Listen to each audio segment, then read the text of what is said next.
A fé sem obras é uma fé morta. Tiago, capítulo 2, versículo 17. Aqui a gente aprende, por meio deste livro, Fonte Viva, que não existe a possibilidade de a gente melhorar a nós mesmos simplesmente proclamando a fé por fora, indo à igreja e achando que já estamos garantidos no reino dos céus, que já estaremos salvos, que basta a gente se dizer uma pessoa de fé que a gente já está salvo. A verdade é que a fé verdadeira, ela consiste em ação, consiste em você praticar o que precisa ser feito. Jesus, como o maior exemplo que a gente teve sobre a fé, ele era plenamente ativo, ele estava sempre fazendo alguma coisa em benefício de alguém. Você nunca viu Jesus numa atitude simplesmente parada, esperando que Deus fosse lá alegrá-lo com alguma coisa sem que ele movesse as mãos. Deus pede que nós façamos algo pelo mundo. Ele quer que a gente realize a boa obra aqui no mundo e a boa obra dele é realizada por meio de nós. Nós é que somos o instrumento de Deus aqui nessa terra. A gente precisa se deixar ser instrumento de Deus. Uma boa forma de a gente começar é a gente orar e pedir a Deus direção.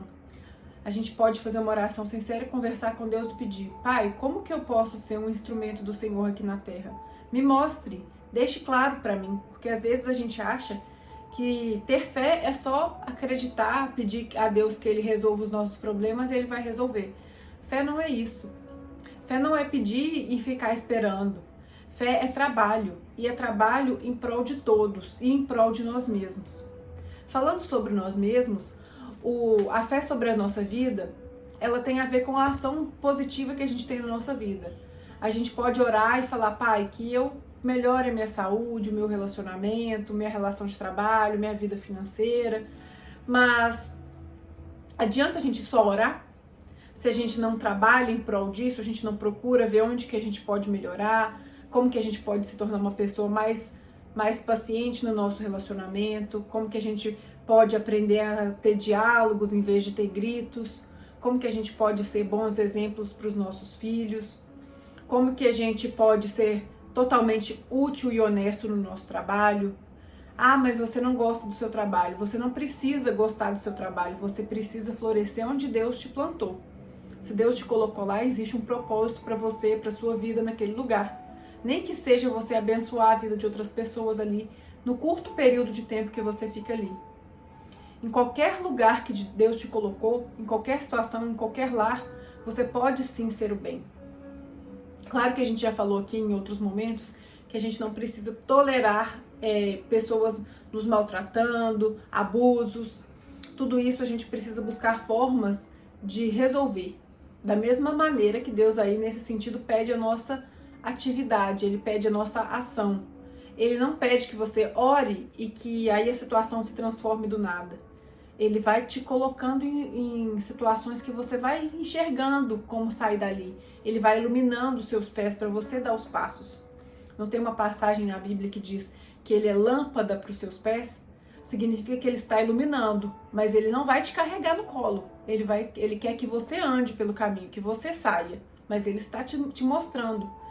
Então fique atento, peça a Deus: o que eu posso fazer para eu melhorar minha vida, para eu melhorar minha saúde? Não adianta pedir a Deus: Deus, melhora minha saúde, se você não tem a atitude de fazer um exercício físico, de se alimentar melhor, de tirar o prato cheio de comida ruim da sua frente e colocar uma coisa boa, saudável.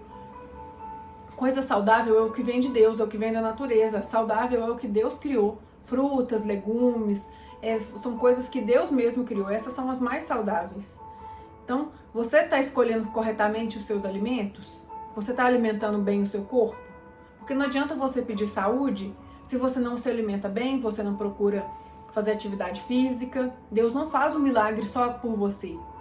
Algumas coisas estão só no controle de Deus e outras Ele pede que você faça também. Da mesma forma, se a sua saúde mental não vai bem, o que você tem que fazer? Cuidar dessa saúde mental. Buscar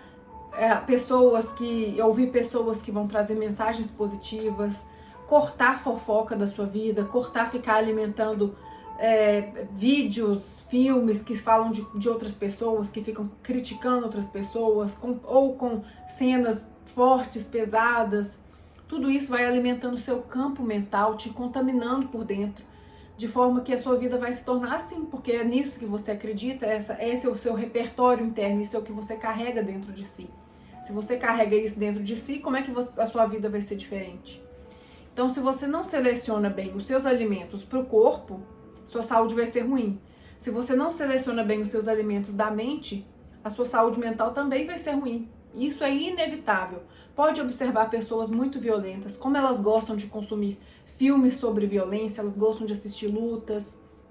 E aí, no momento em que elas estão com raiva, elas estão tomadas pela emoção, o que elas fazem? O que está dentro da mente delas é o que vem. Então, dentro da mente delas está cheio de violência, de briga. É isso que ela vai colocar para fora.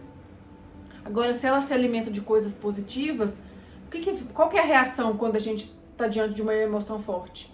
É a gente responder com o nosso repertório interno, com tudo que a gente se alimentou dentro da gente. E aí a gente começa a ter uma resposta mais tranquila, mais sábia, algo que a gente não vai se arrepender depois, algo que a gente não vai humilhar o outro quando a gente está nervoso. Porque ficar nervoso, perder às vezes a nosso estado de serenidade, isso é normal. Nós somos pessoas em evolução. É claro que nós ainda estamos aprendendo a controlar as nossas emoções. Então em algum momento a gente vai ficar mais alterado, mais nervoso, mais com raiva, mais triste. Mas como que a gente faz pra gente não dar uma resposta negativa pro mundo? Pra gente não ser violento com o outro, nem violento com as palavras, nem com ações. Pra gente não ser violento com as nossas coisas, quebrar alguma coisa nossa, um objeto nosso só porque a gente tá com raiva. Ou quando a gente não vai ter um impulso negativo de comer uma comida que não é saudável só porque a gente tá nervoso. Então como que a gente vai aos poucos controlando isso? Com a forma como a gente se alimenta por dentro. E a nossa fé tem tudo a ver com isso. Porque se eu tenho fé em Deus, eu vou contribuir para as ações de Deus na minha vida. Deus não vai agir sozinho.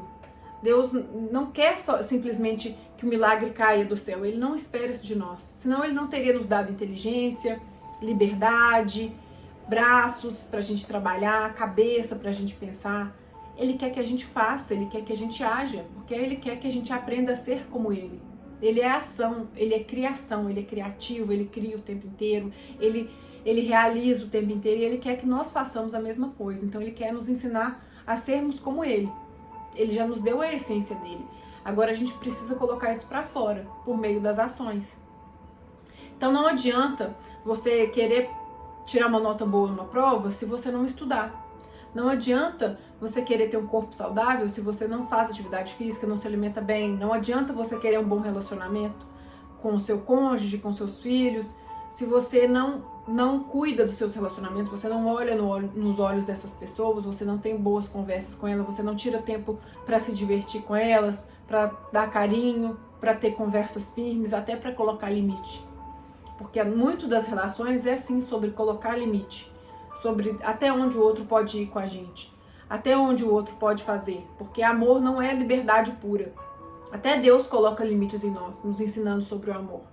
Então por que você não vai colocar limite nos seus filhos? Você não vai ensinar os limites para o seu companheiro, onde que você se sente desrespeitada, onde que ele pode ir, até onde ele não pode ir mais, que você se sente desrespeitada.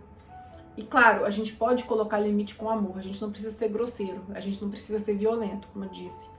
É importante a gente retirar essas negatividades da nossa vida. Outra forma de a gente exercer a fé, e aí é bem interessante, porque quando a gente olha para muitas igrejas, a gente vê as igrejas lotadas, mas essas igrejas estão lotadas de pessoas fazendo pedidos, às vezes até agradecendo a Deus. Mas será que todas essas pessoas saem de lá e praticam boas obras do lado de fora? Elas praticam a paciência com os idosos com quem elas convivem, elas praticam o amor, elas praticam a caridade. Porque não adianta você achar que você vai à igreja uma vez por semana e você está salvo.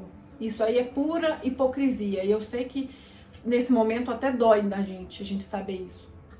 Eu achava antes que bastava eu ir à igreja uma vez por semana e eu já seria me considerada uma pessoa querida de Deus. Os queridos de Deus, eles são pessoas que põem a mão na massa. Eles são aqueles que são a paz no trabalho em vez de ser a guerra, sabe? Sabe quando tem um conflito no momento, no lar ou no trabalho, e a pessoa ela busca pacificar em vez de colocar lenha na fogueira? Pois é, essa aí é a pessoa que exerce a fé na prática. Sabe aquela pessoa que tem muitas coisas em casa, às vezes objetos que não usam, roupas, e ela tira de dentro de casa, ela não fica apegada àquilo, porque ela prefere ver um irmão feliz usando aquilo, sabendo que o irmão vai se beneficiar daquilo. Ela olha nos olhos das pessoas na rua, ela consegue exercer o perdão. Como que Jesus nos ensinou sobre o perdão? E até hoje a gente vê tantos exemplos de falta de perdão, de pessoas rancorosas, de pessoas que não conversam com membros da própria família. Isso é muito triste. Pensa, Deus colocou você dentro daquela mesma família com aquelas pessoas para vocês aprenderem a se amar. E vocês não conversam com essas pessoas, você tem um desentendimento por algum motivo, e aí você deixa de conversar com aquela pessoa. Isso não existe, nós não somos crianças, nós não temos 5 anos de idade para virar a cara para o nosso coleguinha. Nós temos que lidar com as nossas emoções, gerir as nossas emoções e resolver os nossos problemas. Se tivermos um problema com uma pessoa, a gente pode sim ter uma conversa madura com ela e ter uma convivência com ela. Você pensa, passar do lado de uma pessoa que você já conviveu, porque foi um parente ou foi um amigo, e hoje você precisa virar a cara, atravessar a rua, porque você não conversa com aquela pessoa. Você tem inimizade com aquela pessoa. Isso é muito triste. Por que não a gente buscar uma conversa sadia? A gente não precisa conviver. É claro que isso é importante a gente falar. Nem sempre a gente tem afinidade com as pessoas. Então, sabe aquelas pessoas que se chocam sempre que se encontram? Tudo que elas conversam, parece que uma conversa não bate com a outra. Tá tudo bem. As pessoas às vezes são muito diferentes mesmo. Deus nos fez muito diferentes uns dos outros. Mas apesar da diferença, a gente precisa respeitar. Então a gente não precisa viver dentro da casa da pessoa que a gente não dá certo com ela. Mas a gente precisa, principalmente, em primeiro lugar, perdoar no nosso coração, ter um sentimento bom em relação àquela pessoa. E, claro, passar do lado, cumprimentar, ter uma educação com ela, ser cortês com ela e pronto. Não precisa conviver, não precisa frequentar a casa dela, não precisa sair com ela, mas pode sim ter um convívio harmônico. Se acontecer em algum momento das duas pessoas estarem numa festa, uma passa pela outra, dá um oi educado, não precisa sentar na mesma mesa. Mas sempre com muito respeito. Deus pede o perdão de nós. Jesus sempre foi um exemplo de perdão. Quanto que fizeram com Jesus? E lá na cruz, quando ele estava pregado, depois de sofrer toda a humilhação e toda a dor física que ele sofreu, ele ainda perdoou aquelas pessoas e pediu a Deus por elas. Ele pediu: Pai, perdoa essas pessoas, elas não sabem o que fazem. Ele pediu perdão por elas, ele orou por elas. E nesse momento, Jesus nos ensina algo muito forte: a orar pelas pessoas que nos fizeram mal. Olha como que a gente pode curar uma ferida com duas pessoas. Às vezes a gente sente aquela coisa com a pessoa e não consegue entender como é que resolve. Comece orando por ela. E no começo vai ser forçado mesmo, mas comece. Fala: Pai, abençoa a vida dela, que a vida dela seja próspera, que ela consiga evoluir. Se ela errou comigo, que ela aprenda, que ela não precise errar com outra pessoa, que ela não erre mais, que ela evolua e que ela tenha uma vida saudável, uma vida feliz. Porque, em primeiro lugar, você fazer esse tipo de oração é muito inteligente por você, porque você começa a atrair para você essas bênçãos todas que você está jogando para o outro. A primeira pessoa a se beneficiar é você, porque está aqui vindo de você.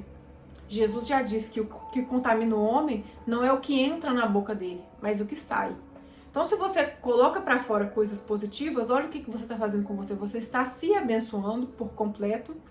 E antes dessa bênção chegar no outro, ela está recaindo sobre você. Agora, se você deseja coisas ruins para o outro, quem é a primeira pessoa que vai ser contaminada? É você mesmo. Então pense sobre isso. A primeira forma de você melhorar sobre o perdão, não sabe como perdoar, ainda sente algo ruim pela pessoa, seja um exemplo de fé de Jesus assim. Eu sou uma fé viva, eu sou uma fé que trabalha, eu sou uma fé em movimento, eu não sou uma fé morta. Já que eu não sou uma fé morta, eu vou ser o exemplo de Jesus, eu vou orar por aqueles que me fizeram mal. E como eu disse, no primeiro momento pode ser forçado, você vai orar, mas comece sempre a orar. Sempre que a pessoa vem à sua mente, você coloca uma bênção na vida dela. Que ela tenha sorte no trabalho, que o relacionamento dela seja saudável, que a saúde dela seja perfeita. Qualquer coisa positiva, mande para ela. E não fique pensando nela, não fique remoendo o passado. Porque você também já errou. Todos nós já erramos, todos nós. Ah, mas eu melhorei. Sim, você melhorou. E as outras pessoas também melhoram. Você não é a única pessoa no mundo que melhora. Todo mundo melhora. Todo mundo dá um passo à frente. Às vezes a gente não tá vendo como por dentro aquela pessoa está sendo transformada. Talvez ela ainda não consegue mostrar para os outros.